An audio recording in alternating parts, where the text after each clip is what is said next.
I'm Zach Snyder. And I'm Aden Matthews.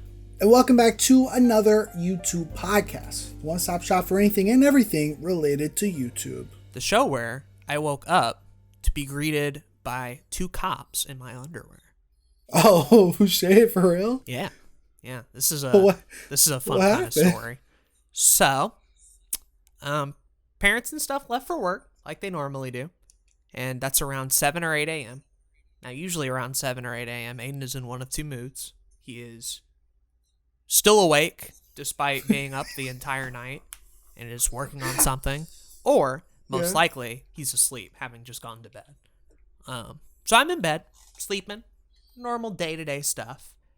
And so, around 10:30 a.m., knocks on my door, real loud. Oh, no. I'm like, what? What's going on? But, went back to sleep. Knocks again, saying, hey, where are you? Hello. And I'm like, oh. Sometimes that happens. Sometimes my grandparents stop by, or my parents have locked themselves out and they need me to unlock the door. Shit that's happened before. So I'm like, okay. Right. Get up out of bed in my underwear, just expecting, that to be the situation. And I'm greeted by a cop at the door and another one outside. The door's wide open. Says, how you doing, sir? And I'm like, doing great. Just got up. And he's like, well, we got a call from your neighbor saying that your door was wide open and that your dog had been running around the neighborhood. And I'm like, oh, that's epic. And he's like, yeah, I just, wanted to let you know. We figured that if the door was open, someone might have came in and murdered you. And neighbors were all worried and stuff. I'm like, no, the front door on occasion, when it's real windy, blows open and my dog runs out. It's happened before. It's no big deal. He's like, okay, well, just wanted to let you know. And I'm like, all right, thank you. And they leave. Then I put clothes on and drive through the neighborhood and find my dog. Try to find your dog. Bring him back. All that shit. And my mom comes home and is like, yo, why are you up? And I'm like, well, get this shit. So I tell her the whole thing. And I'm like, yeah, we really need to fix that door. Yeah. But the more I thought about it after the fact, I really like the idea of a cop getting a call of some neighbor's doors wide open, presumably murdered, and then after knocking around for 5 minutes, just some 20-year-old dude in his underwear shows up, is like, hey, what's up? That must have been really funny. Really funny for them. So I figured I'd share that story. Not because it's embarrassing to me, which it is, but it's also very funny. Of course. So That is really funny. Yeah. Oh, wow. Wanted to share that with everybody. So the door just be opening up, huh? And when it's real windy and it's not shut all the way, it'll go. And then my dog, being stupid, is like, ooh, I can go outside and run around and shit. It's happened before, but nobody's ever called the cops before. It's my world now. Yeah. Real fucked up. And we never figured out which neighbor did it, but I'm kind of pissed, whoever that might have been. You find it out, they're going to get another call from the cops because somebody about to get murdered. Yeah. I'm about to start shit. Well, welcome everybody to another YouTube podcast where the story I just told kind of relates a little bit to the main topic, if you think about it in a weird sort of way. Oh. What are we talking about, Zach? Yeah. So we're going to be talking about oversharing on the internet. And how maybe it's not a good idea to tell everybody that the cops greeted you while you were in your underwear. Maybe. Who knows? That's where the nuance but maybe of the it is a discussion. good thing. We don't know. We haven't talked about it yet. So that's the plan. Yeah. But before that. Yeah, go ahead. You sure? You want I me was to going to say something stupid, but I really think you have something up your sleeve here that might be more like yeah. I was just going to say that I wanted to present our sponsor for the day, and if you don't check out our sponsor, we will be calling the cops on you. So, okay. Our sponsor today is Awesome Creator Academy, the YouTube Starter Kit. You're getting started on YouTube and you have a little bit of money to throw around, why not check out the YouTube Starter Kit? For $99, you get over $1,500 of value, dozens of downloads from templates for advanced YouTube thumbnails, channel artwork, in cards, lower thirds, royalty-free background music, fonts, and more. Pay one price, have unlimited access to future downloads as they come out. Check out the link in the description of the show notes. In doing so, you'll be supporting another YouTube podcast. But of course, if you don't have $100 and you still want to support this podcast without the fear of police brutality, you can become a support on Anchor at anchor.fm/another-YouTube podcast. You can decide to support us financially at $1, $5, or $10 a month, and we'll read your name on the podcast. Wow. While we plan to do this podcast for a really long time, the more financial support we have, the easier it will be for us to maintain a consistent schedule and to maintain your safety.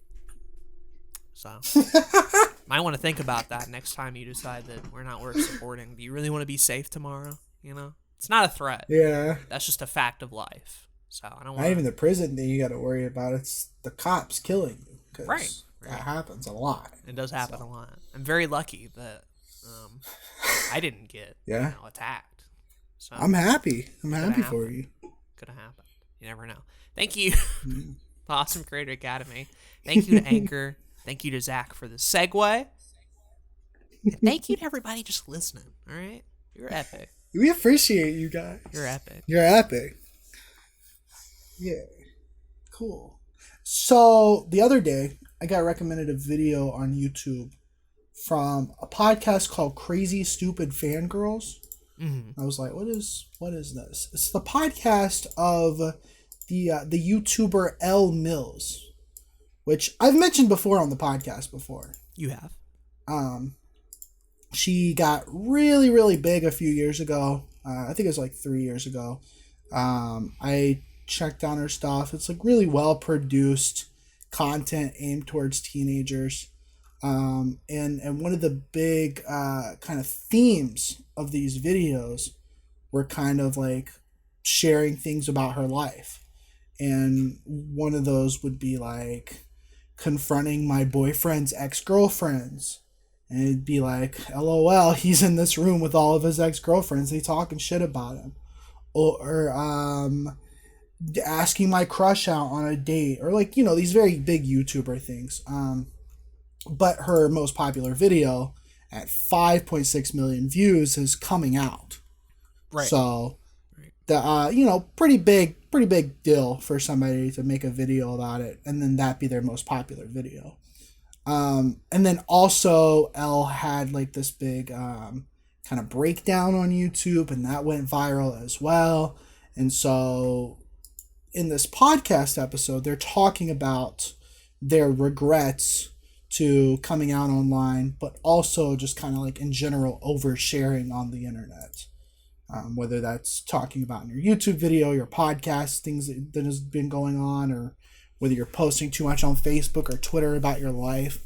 Just kind of, I wanted to have a discussion because I found it to be interesting, because I think both you and I have also shared things about our personal life a lot on the internet. Yeah. And I don't know if it's really a good thing or a bad thing. I think there's a kind of discussion to be had here. Oh, absolutely. I would recommend, like, if you have a little bit of time while you're listening to this podcast, go check out the video itself. It's only 8 minutes long. I thought it was going to be the full podcast. It's thankfully just like a clip. And I really recommend watching it so you can kind of get an idea of like what they mean when they say share too much information. And a lot of it had to do with the timing of sharing said information. I think Elle herself mentions that she found out she was bi, and then less than a month later, she made that video. So in a very quick time. And she's like 18. Right. 18, 19. So and within that video coming out, and even less time, she's featured on like a magazine of like LGBTQ stuff. Like the timing of all of it really plays a key factor into it. And very interesting stories. There's a lot of talk about the kind of bisexuality and what that means to people, and there's a lot of discussion about like gender and that type of stuff that's also really fascinating but not necessarily related to the topic. It's a great video, and I recommend watching it, so we'll leave a link down in the description below so you can go check that out. But now that you and I have seen said video, like what were like your initial impressions, I guess?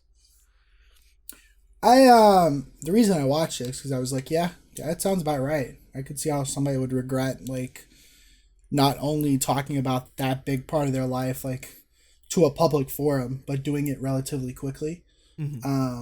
I thought back on, like, I've been doing the the Come Up podcast for a while, and we've done another YouTube podcast for a while, and we've done multiple episodes talking about like our depressive episodes, talking about like kind of family stuff and things that's going on in our life, and excuses as to why we didn't put out content or whatever. But we've also talked about a lot of positive stuff that's happened in our life as well. Yep. And so like initially I was like, it's weird because when I had started the Come Up, when I had started this podcast with you, one of my goals was to be as transparent as possible because I wanted our listeners to kind of feel like they could relate to us, Right. I don't want to hide such big problems that might come across becoming an entrepreneur out there in the open, because I know that other people deal with similar issues. Mm-hmm. But then on the flip side, I'm thinking, do I really have to talk about some of the things that I may have talked about in the past? Do I have to go in as much detail and such like that? And I'm kind of like on the fence about the whole thing. I don't know what the right answer is. That's why I want to talk to you about it as well. I think for me, I had thought back, I think one of the most recent examples was the Aden on Acre, obviously, but like the Zach specific episode where I talk a lot about kind of our history together, what was going on at the time, how I felt personally, and what I would like to achieve later on. And of course, I would then do the same thing with Jay and Parker, like in a lot of detail, like talk about why people like that are important to me in my life and why I feel that way. Not too long ago on another YouTube podcast, we like literally interviewed each other from like childhood to YouTube stuff and mentioned a lot of details. Nothing like incriminating or anything. But still, like a lot of basic information that most people throughout the natural course of their life probably would not say on the internet. I think the reason I do a lot of the time comes from my personality being as sort of a heart on my sleeve kind of guy, where I am very prone to sharing and letting people know how I feel on a day-to-day basis without really sugarcoating it or trying to loop around. I'm very upfront and honest on that sort of stuff. And anytime that I've decided to keep things a secret or bottle up stuff, it's been very dangerous for me emotionally and can lead to things like depression and stuff in the past. So I've been very upfront with the type of issues that I've faced and where I've come from and where I'm going. And I'm sure, like, if you were to watch these podcasts or watch all our content or consume all our content, you could probably get a pretty good idea, like, what my weaknesses are. Some of the things that I'm horrible at, some of the ways, like, if you were trying to come after me, like, how you would go about doing that, right? Like, there's a lot of info that's left there, and not all of it is things that I wish I would have shared, at least not at that particular point in time. And I think that's what I find so fascinating about this video is, like I said earlier, the point in time they were experiencing these things almost led to a kind of weird desire to upload it and proclaim it online, either for like an audience reaction or personal reaction, and making decisions that quickly can often lead to some kind of like bad long-term side effects. Yeah. No, I definitely get it. If there was like a sociopath that was watching all of my content, they could probably manipulate me pretty well. Yeah. They could probably figure out my psyche like fairly quickly. But like similar to you, when I was younger, I was very closed up. I was a very like introverted person. But then like I did this program called Bridges to a Brighter Future in high school, and that opened me up a lot. As I did band programs, I got to college and met some really cool people. Like, I'm pretty much an open book at this point. Mm-hmm. You can ask me a question about pretty much anything, and I'll be like, yeah, here's the answer. And I also think coming in at a content standpoint, I think it's very fascinating when I'm watching a video of somebody talking or streaming when they bring up like this really obscure thing about their childhood that makes them who they are today. Like, I find that fascinating. Yep. And so like when I look at my own content, like I'm constantly, I'll be walking around the house one day, or I'm in the shower, and I remember this very specific piece of information about myself that I haven't thought about in years. And I'm like, yo, I got to talk about this on the next stream or the next podcast, because that's interesting. It's something different. It's something new to talk about. So it is tough though, because at some point there probably should be some like no topics. Some boundaries. Some boundaries, exactly. I think. Well, here's my question for you. Have you ever deleted something off the internet or decided not to upload something because it crossed that boundary? Not anything in recent memory. No. If I've deleted a video off of Blue Couch Productions or an older channel, it had more to do with the fact that it was cringy and bad and less to do with like anything I might have said in said video.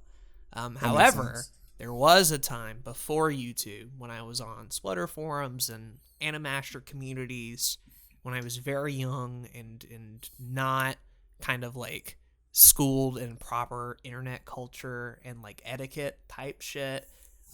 Where I said some things that I'm glad aren't around anymore, because both of those sites, Animaster shut down completely and the forums are gone. And I'm sure there's like a way to archive it. And I found some of the cringy shit I've said, and I've talked about it before on Breath of the Wild and have acknowledged those things. But you know, shit, like, a lot of older internet stuff when I was real little, when like YouTube and social media wasn't a thing, I still said some shit I regret, and I imagine that's even more of a case for a younger audience that have these bigger tools that can broadcast to even wider amounts of people that could potentially blow up in a day. Yeah, I think it's an important topic to talk about in general because, like you said, I mean, there are people that are born with smartphones. Like, you can be 6 or 7 years old and just have a smartphone and be making TikToks and Snapchat and be on Instagram. And, you know, there's a lot of these platforms that try to make sure that younger children are not posting on it. But it doesn't stop everybody.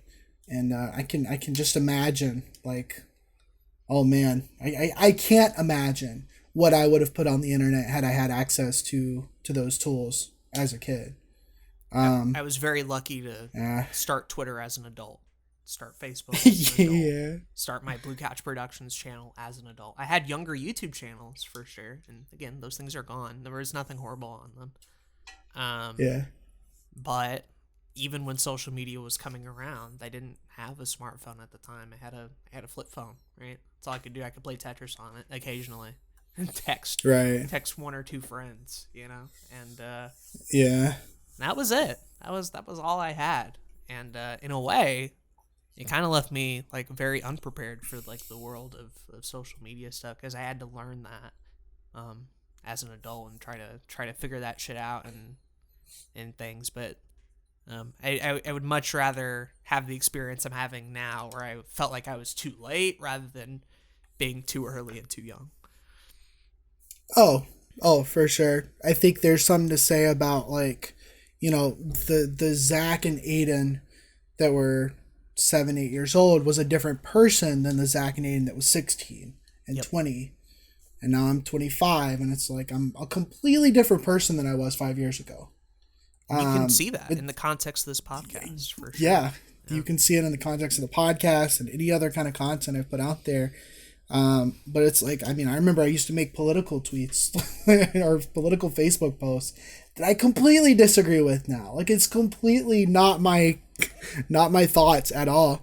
And so if you do become, you know, popular or famous off of YouTube or any other kind of platform, like, I can imagine just how crazy it can be if you shared one aspect of your life 2 years ago and people still think that's a part of your personality and it's not anymore.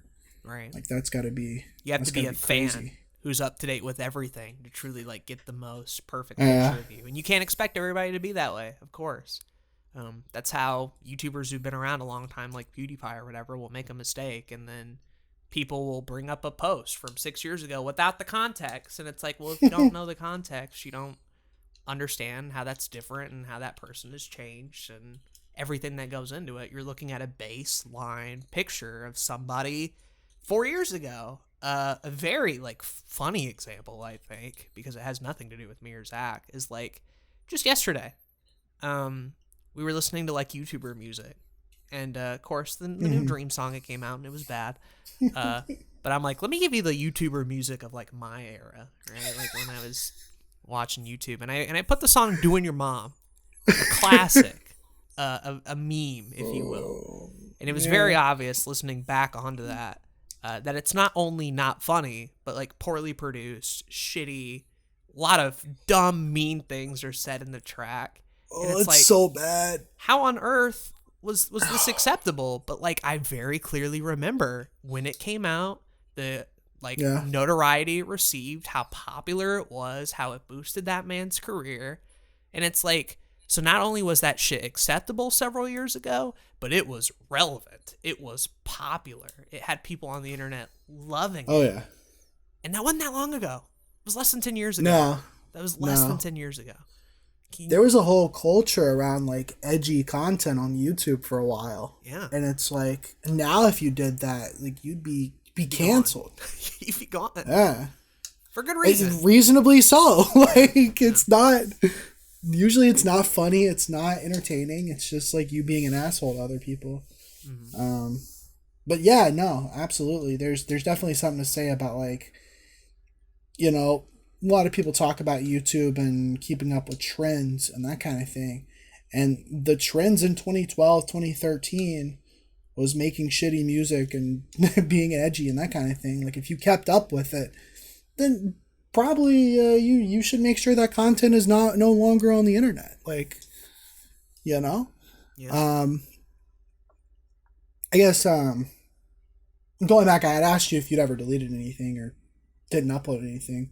Yeah. I on the Come Up podcast, like last year, I found this thing called the Proust questionnaire, where it's like 35 different questions, and they're like very deep questions. And Marcel Proust was like this French essayist and novelist, and he created this parlor game so that people could get to know each other better. And it's like questions like, what is your idea of perfect happiness? What's your greatest fear? On what occasion do you lie? Like very, very personal questions. And I thought, yo, this could be interesting for the Come Up. Like I could just answer these questions on the podcast. And I did a couple episodes of it. And then I remember I was looking back on one of them that I was editing, and I was like, I don't want to put this on the internet.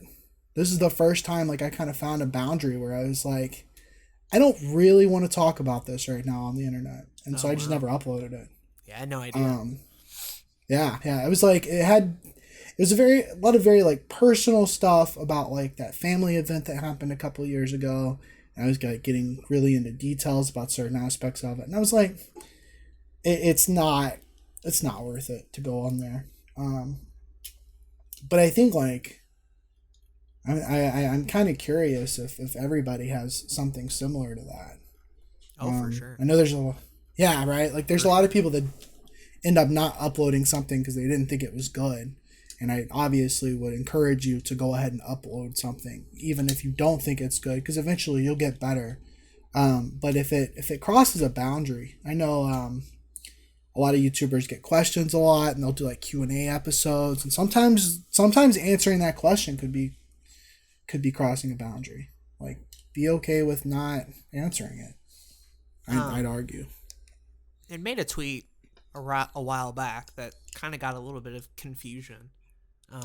But it basically went along the lines of, I had a night where I was like looking over past events in my life and was like coming to terms with the fact that like this event in one way or another was traumatic to me or instrumental in how I view things. And the tweet went, I had a night like this, but my initial response was to tweet about said trauma, and that was the wrong play. And that's the tweet, right? That's all it says. And patient was like, "You okay? You're weird, whatever." And I'm like, "No, I was fine." But that just goes to show you a little bit of like my mindset, where I had thought about these things that were happening to me, realized that I had changed or grown or was still dealing with pain.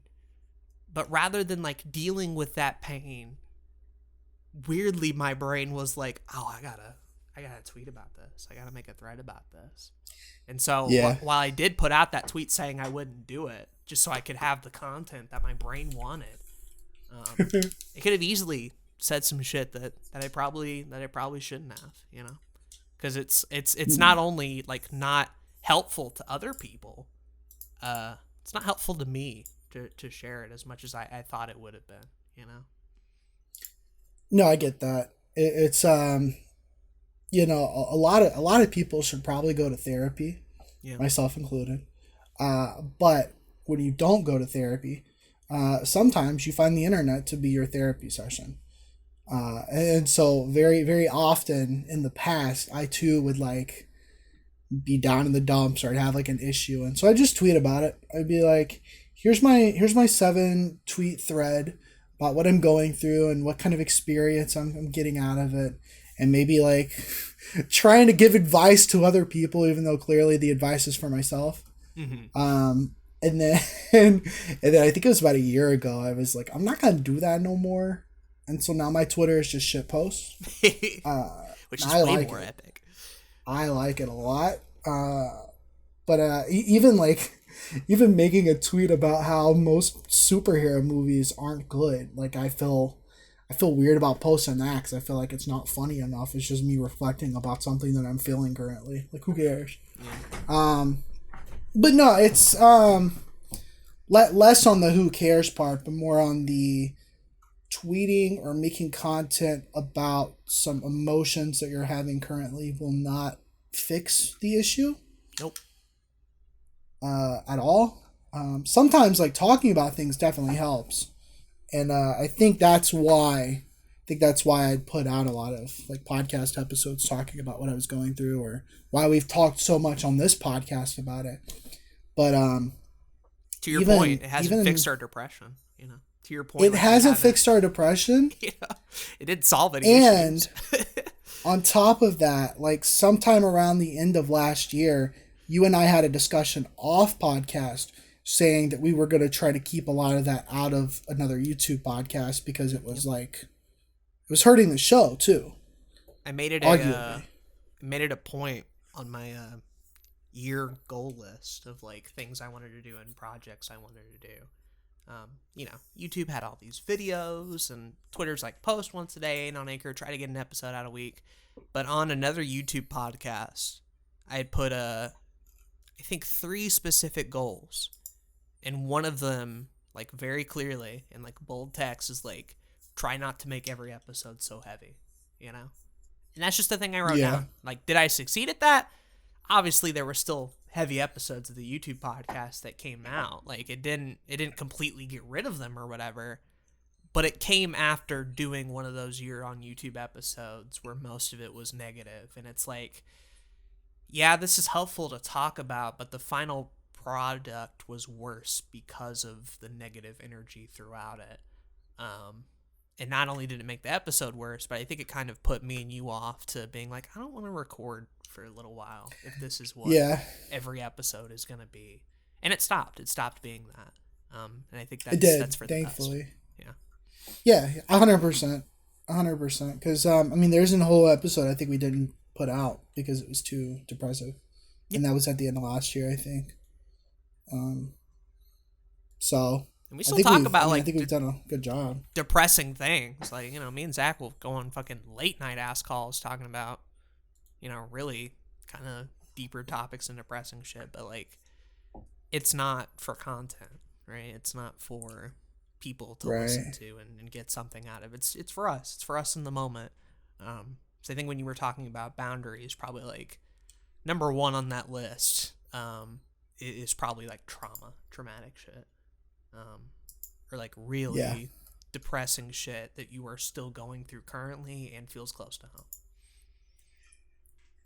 That's I think one of the things I kind of have taken to heart is, especially after listening to that podcast that this discussion is kind of coming off of, is like, even if I am going to talk about something personal, like, keep it further away from the event. Yep. Let time because pass. Exactly, if you're still going through something, then there's no real reason to talk about it on a content platform, because one thing, it'll make you feel worse, and then the second thing is, like, things are still changing. You're still updating that event usually. So there's no real reason to talk about it until it's kind of settled and in the dust, and you can kind of actually reflect on it and get something positive out of it, rather than trying to pretend like you're positive only to the next week be negative again. Yep. And not to say that negative emotions aren't like valuable. They are. 100%, yeah. And they're important to recognize and talk through and deal with. But you'll see it on Twitch all the time, where you're streaming and you're trying to do something, and somebody comes in with heavy subjects of what they're dealing with, and it's like, I want to help, but I'm not qualified. I'm not a therapist. So you'll just see like a bunch of Twitch users that's like, hey, that sucks that you're going through that. That sucks that that's an issue. I got to make it a rule. I got to make it a rule on my stream that if you do that, you're getting timeout and you're getting banned. Because I cannot keep up this atmosphere of streaming stuff if you come in every week with a new problem that I have to half-ass my way to try to solve. Like, you're not qualified for that, you know? Twitch streamers shouldn't be that for you. YouTubers shouldn't be that for you, you know? Nobody, right? Nobody. There's a big issue with like parasocial relationships, and just because you watch somebody 50 hours a week doesn't mean that they're your friend. It doesn't mean that they're a parental figure or that they're there to help you. They are simply there to entertain you or educate you. Maybe they have an educational channel. It's one of those things. It's not to be your emotional punching bag.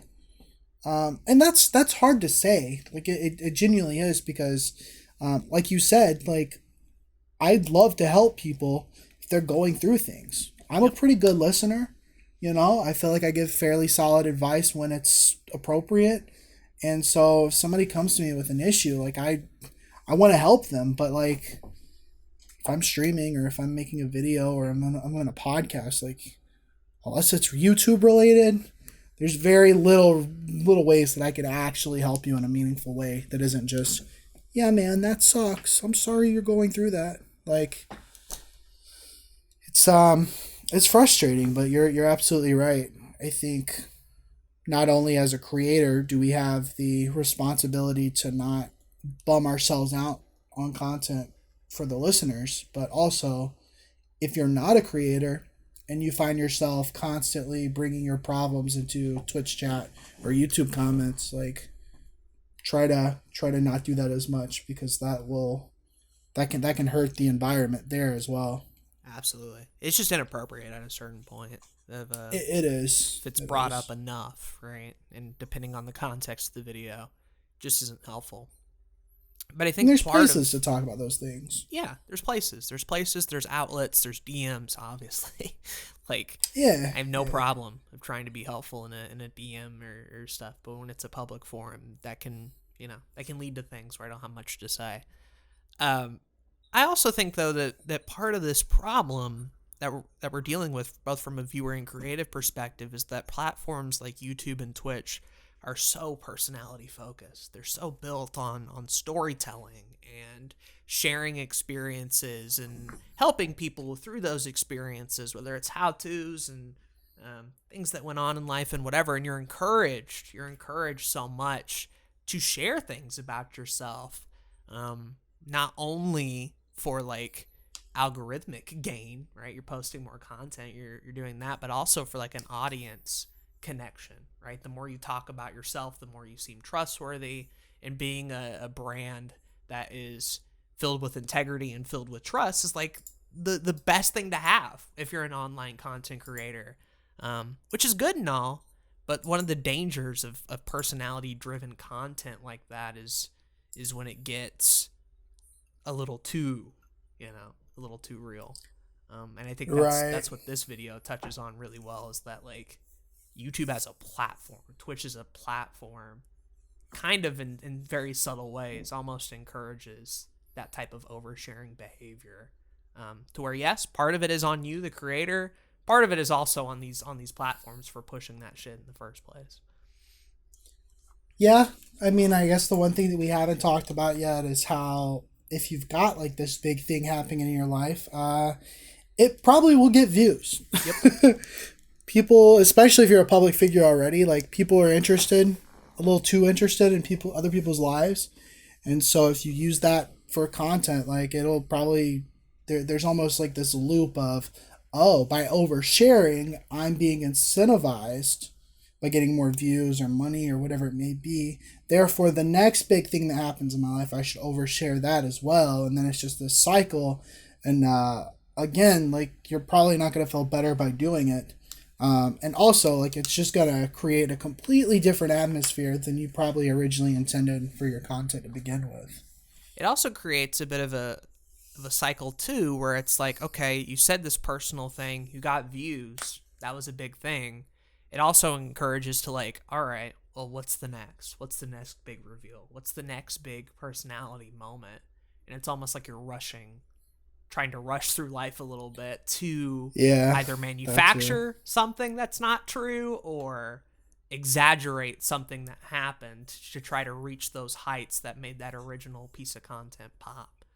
And that's especially harmful if it wasn't even like true to begin with, and you're forcing yourself to exertion just so you can get another viral video of something that might have not even happened before.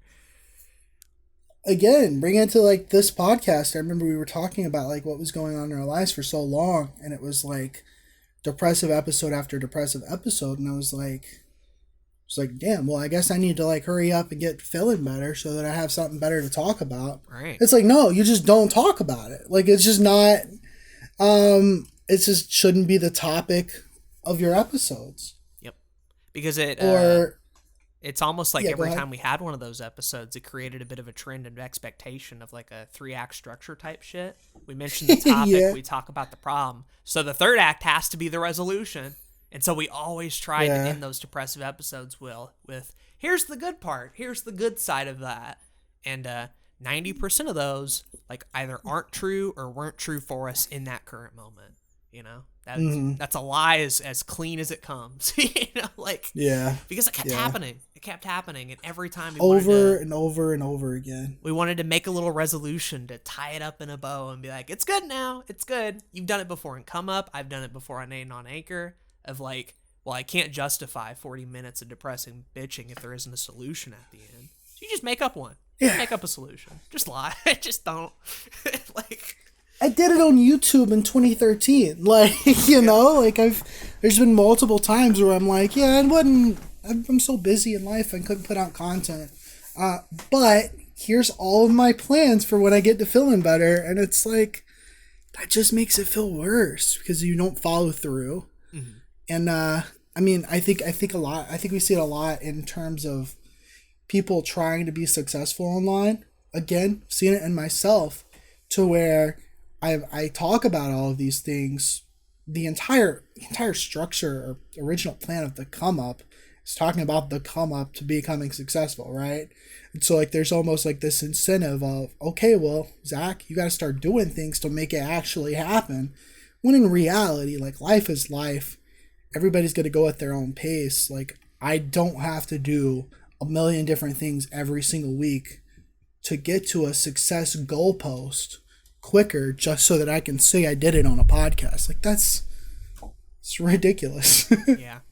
It's not like the thing where, okay, by episode 50 I have to have come up, you know, had to have been a entrepreneur or it's going to get boring or it's going to be uninteresting. And it's like, no, like good podcasts like those of having a bigger overall goal very much come hopefully with the mindset that this could take hundreds or 200 episodes, and that some of them You're aren't going to have right. anything important, and that you have to be a part of that process. Because if we cheapen the process with, oh, I hit this goal, or I'm going to do this thing by this date, it's not really about the process anymore. It's about like keeping people attached to the next goalpost type of shit. Mm-hmm. Where it's like, I'm less interested about you, but you hyped up this thing, so now I got to keep watching the less interesting episodes per se. When if it was just about the process the entire time, like nobody would care, man. Like post That's whatever, true. post whatever shit That's you talk true. about. We build up I mean, you think about. expectations a lot with the content like that. I agree. You think about like people in your personal life, if it takes them like 10 years to reach something that they really were excited about, you're usually really, really hyped for them. Mm-hmm. But like if you watch a 30-minute video of this person that like tried to get as good in chess as they could in 30 days as a challenge, you're like, yeah, dude, you did it. That's cool. But it's not like you care as much. Right. Because it's you didn't see the process as much. You weren't there for it. And so, don't be so hard on yourself as you go through those kind of goals and those cycles, because everything's not gonna go as according to plan. Not gonna form into a nicely packaged 10-minute video with a nice beginning, middle, and end. Yeah, doesn't work that way. Life is not a 3-act structure. It's not at all. Not even a little bit. Not even a little bit. No. Not even a little bit. You can probably find little stories and little moments in which it's a 3-act structure, but unless you are far away from that original event, you're not even close to coming up with that, right? Yep, 100%. So it's yeah, it's wild. It's wild though. I guess my question for you, and to kind of wrap up the topic and have that solution. What are your, since we've talked about this, what are your thoughts going forward in terms of sharing personal things online? Right. Well, first, it's always a question of safety first, right? Like, if I say this thing, am I going to be safe? So if it's your address, no. If it's the credit card info, no. That type of stuff that hopefully should be obvious at this point, but I'm worried is not. That's the first thing, right? Like, it's a matter of personal safety. And secondly, after that, is this information actually valuable, right? Would the person listening to this actually gain anything out of it? And that's not just a viewer question as well, but it's also yourself. What do you gain out of posting that, right? I saw a video by, I think, Satchbag, of like some rules before posting, and a big part of that video is just like, if you can find out what the intention is for why you're wanting to post this thing before you post it, you can make so many smarter decisions about what ends up on your feed.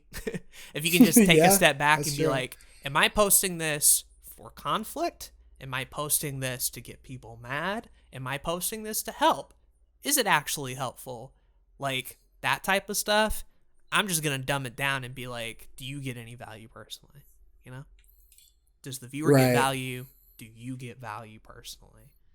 And so that's another big thing for me. It's just being sure that like whatever I'm talking about has a point and a purpose, and is not just I'm saying shit to say shit a lot of the time. And I think finally, like, more than anything, is I'm aware of the fact that I'm a very open person. I'm very aware of the fact that I, say a lot of things and share a lot of things on live streams and stuff like that. But if a piece of info comes out and I say something and it's out there on the internet, I can't live in a state of regret about it. For me, once it's said, and once it's on the internet, it's out on the internet forever. So once I've made that choice and the thing is uploaded publicly, it will always be there, right?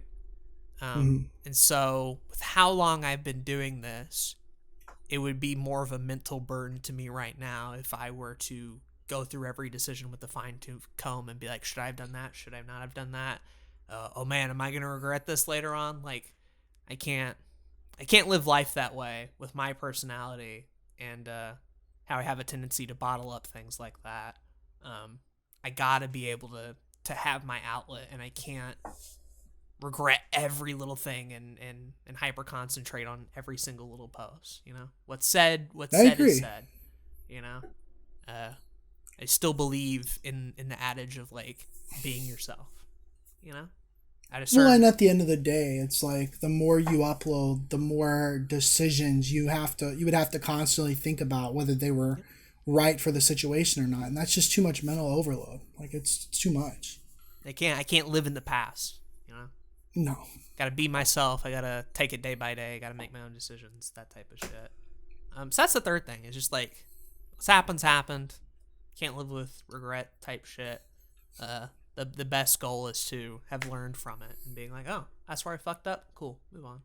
You know, go from I there. agree. What about you? Yeah.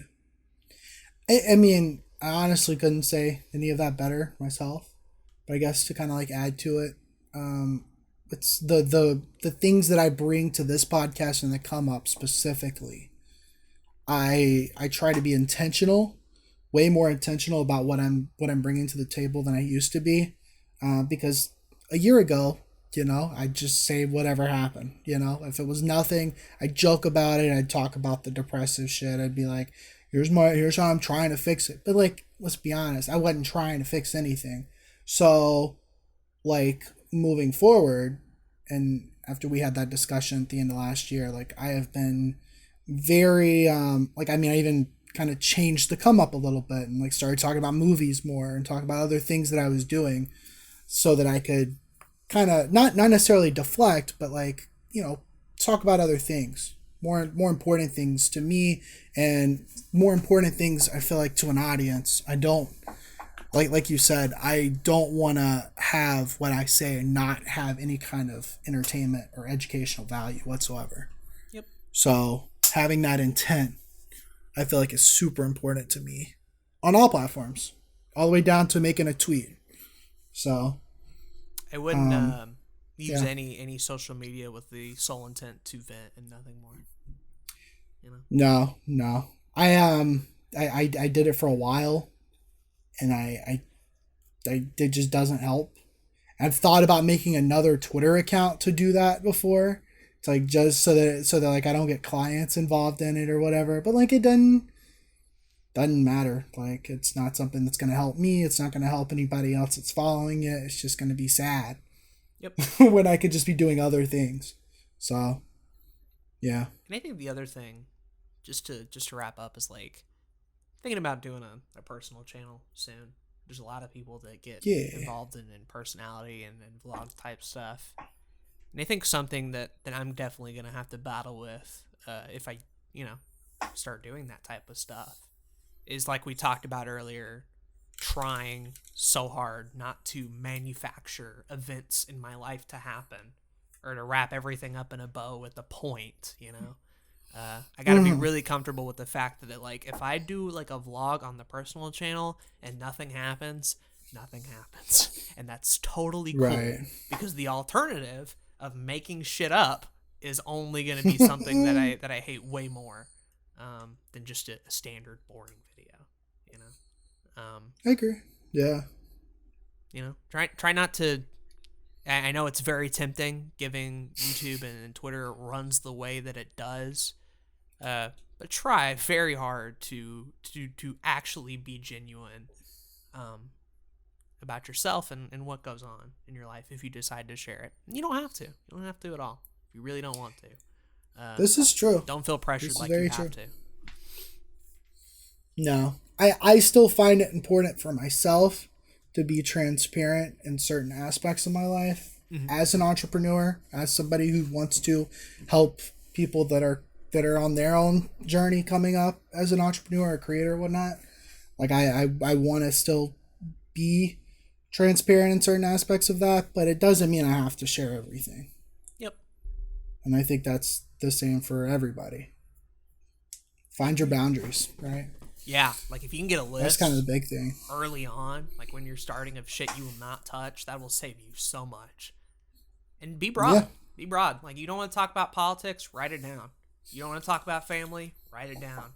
You have a kid and you don't want to show the kid, write that shit down. Like have it available, have it public to you. And if like you even start to come close, you'll have that list and you'll remind yourself, oh yeah, I don't want to do that. I don't want to do that. And allow yourself to change. Yep. Adapt, right? Because we continue to be different people. The more we grow, the more we get older, the different things that happens in our events will affect you as a person. And so if there was something that wasn't on the list a year ago that's now a boundary, put it on there. Put it on there. If you're like, hey, I'm comfortable with talking about this thing, then you can take it off. Just be okay with adapting. 100%. Cool. Nice. Well, that's the episode, everybody. In the comments below, tell us your deepest, darkest trauma, and we'll read it out Oh, on yeah. the podcast for whole tens of people to listen to and hear. That's the most real shit you've said in the whole podcast right there. Yeah, well, you always wanted to be more genuine, right? So I'm going to be up front. Like, yeah. You know, maybe all three people. Yeah. Will listen to it and be like, that's weird. It's kind of cringe. That's kind of fucked up that you said that on a podcast. No, but actually, yeah, go ahead. Go for it. Give them something to actually comment, because if I was just gonna say don't provide an alternative, then I'm in trouble there. I was gonna say, like, actually, I am curious about other people's thoughts on this. Not only do you feel like you've overshared in the past and kind of what you've done to counteract that, but also, like, what are your thoughts on this conversation? Do you feel like people overshare too much? Do you feel like people don't share enough? Kind of just your thoughts on the topic at hand. I'm curious. What's your boundaries? You know, I feel like people don't share that shit a whole lot. Being like, yo, this is the type of shit I don't want to fucking talk about. Putting that out there is scary, but super helpful. I used to be very anti-politics online, and then I changed that a little bit not that long ago. Like, yeah, communism for the win, boys. Yeah, let's go. Communism moment. There's a reason that the their YouTube podcast branding is partially red to symbolize the communist flag in color. Bet y'all didn't know that in meaning, but that was intentional from the start. Communist propaganda. Let's go. Let's go. Let's go. Anyways, I've been Zach. And I've been Aden. Thank you for listening to this episode of another YouTube podcast. Bye-bye. Peace.